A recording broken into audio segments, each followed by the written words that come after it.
We are faced with a level of job loss as never seen before. And so the hobby economy isn't just going to be about leisure and relaxation, but about making an income. Experts from different industries are suggesting people start thinking outside the box, think outside a job.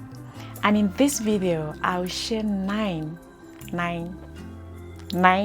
important steps to consider if you want to turn your hobby into a business.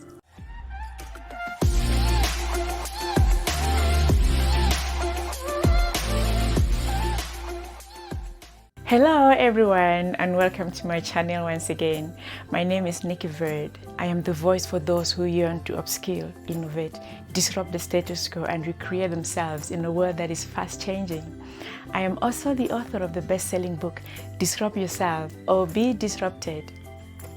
And I am absolutely in love with what I do, and so if you are new to my channel, hit the subscribe button below and give this video a thumb up. Remember to ring the bell so that every time I upload a new video, you will not miss out. Many of us are creative, ambitious, industrious, and we want more out of life. And we are constantly on the lookout for opportunities. Even those who are still privileged to have a job are not content with just having a single paycheck, and therefore are also on the lookout for alternative ways to earn an extra income. The massive layoffs and retrenchments happening across the globe is actually an opportunity in disguise for you to try something new and perhaps do what you've always loved.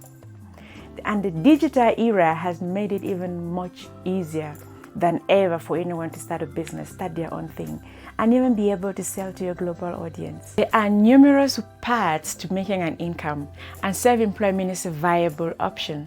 A job is just one way of making an income. It's not the only way.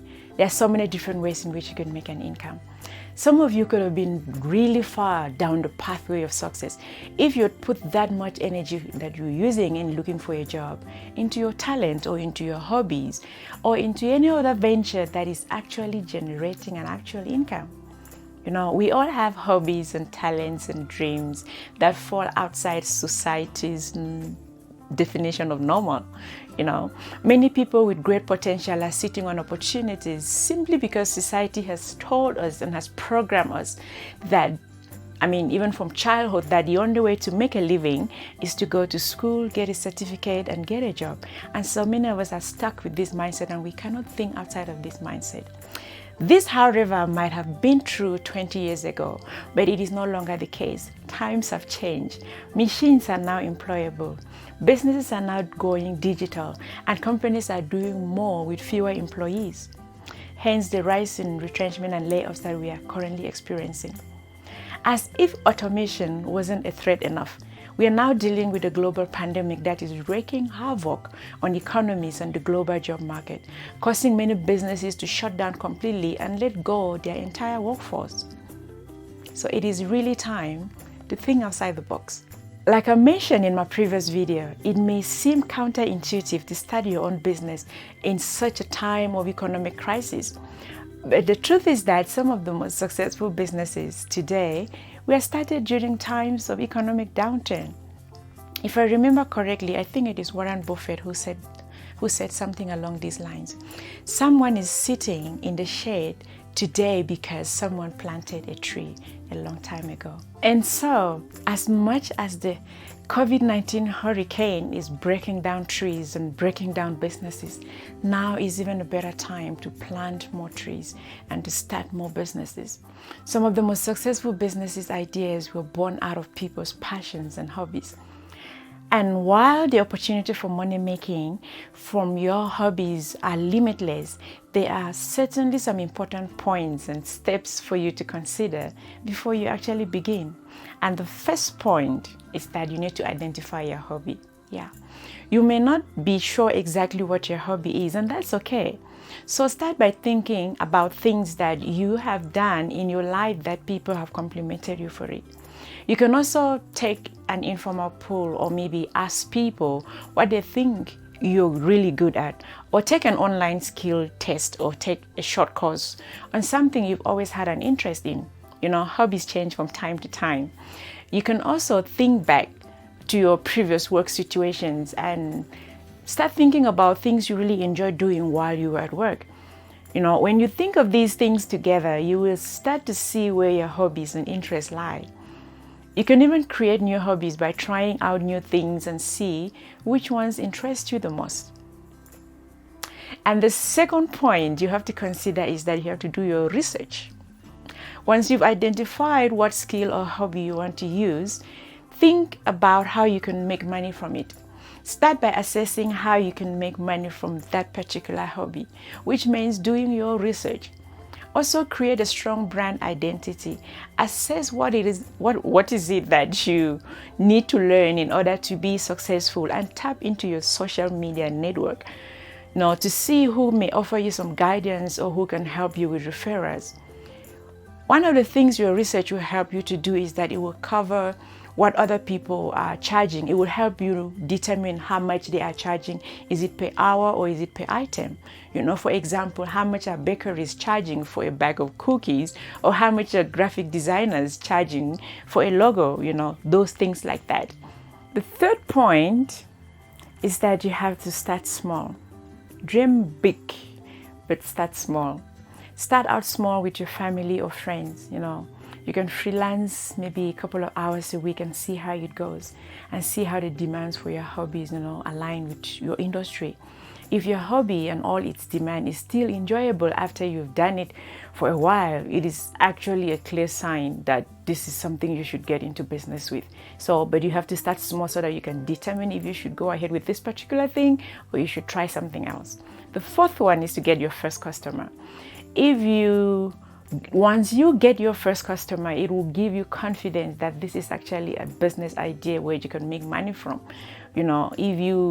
If it's necessary, you can actually do your first project for free in exchange for a nice review, a testimonial, a referral, or anything, just to have that confidence that somebody out there actually wants what you are giving. The fifth point is that you need to treat it like a business. Just because it's a hobby doesn't mean you don't treat it like a business. It's okay to have fun and love what you're doing. Yes, that's okay. But if you're not going to be serious about it, you may as well quit pretending. You may as well stop before you even start. I love what I do so much that I would do it for free anyway if I could. However, money is important. And you need to constantly be asking yourself, how do I monetize what I'm doing? If we are talking about making an income from your hobby, then money definitely cannot be out of the equation. The sixth point is that you need to adopt a business mindset. A hobby is usually something you do, for pleasure or for leisure or for relaxation. But when you make it a business, you must show up to work every single day. Think of your hobby as a business and make it a priority in your life. Turning your hobby into a business means meeting deadlines. It means, meeting the demands of customers or clients you may have. It means doing your hobby even on days you don't feel like doing it at all. Number 7 point is that you should learn the basics of marketing. You can be the best in the world at what you do, but if nobody knows about you, if nobody knows about your business, then you cannot say you have a business. You will never get clients that way. So take advantage of social media, engage with your followers, show samples of your work, of your services that you do, and provide value to your online community. I actually did a video recently on this, so be on the lookout for that video. Read on other small businesses marketing and observe how these small businesses are promoting themselves and their businesses online. Learn from others. You can set up a website if you can afford at the start. Otherwise, get comfortable and very strategic in using social media, which of course is free, as your main marketing platform. Start making connections online, start networking online and in your community, and in that way your business will grow via word of mouth. The 8th point is that you should create a brand and stick to it. Your brand is your business identity and what you'll be known for. A strong brand helps people to recognize you, so decide on a brand name, a brand logo, a font, color schemes that reflect your business or your personality and use them constantly, you know, on your website, social media platforms, and other marketing tools you might be using. So, and remain consistent as you create your brand. Consistency creates a bond and authenticity with your audience. And so over time, people can start to recognize your brand, your business, your name, and what you stand for. Just like when people see the Nicky Verde brand, they know where it belongs. The last point, number 9, is that you should be willing to allow your business to evolve.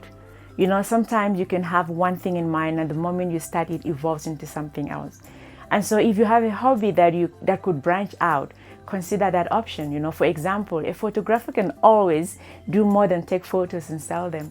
A photographer can establish him or herself as a thought leader by promoting those skills or that knowledge or giving lessons to others.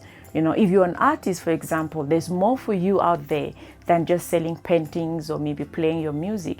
You can teach others that same skill. You can mentor others and much more. So be willing to allow your hobby to evolve. So thank you for watching.